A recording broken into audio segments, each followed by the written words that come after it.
transmission speed into the data acquisition computer. So on the back of the absorber, I've got a magnetic pickup, which is down in here, and these are Allen screws that I put in there, and they're made out of a ferrous material, so that when they go past the magnetic pickup, it induces a voltage in the wire. And here's a closer look at the pickup and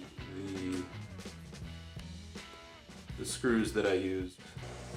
So the wire from the magnetic pickup comes in through here, and then it comes down through here and onto this board, which is a MAX 9926 development board. And the purpose of that board is to turn that analog signal into a digital signal. This board outputs a 0 to 5 volt logic, and the Raspberry Pis use a 0 to 3.3 logic.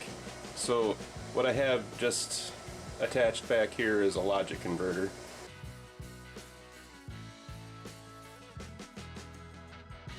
There's a website called pigpio, and they have a library, and in that library they have examples.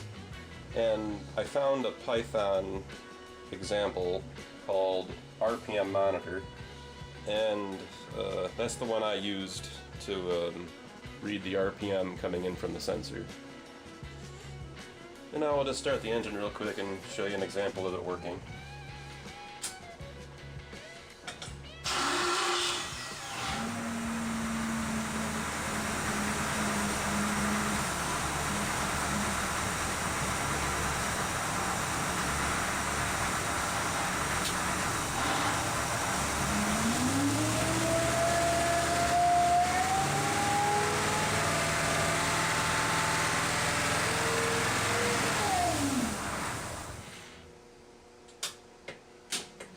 And it ran out of gas.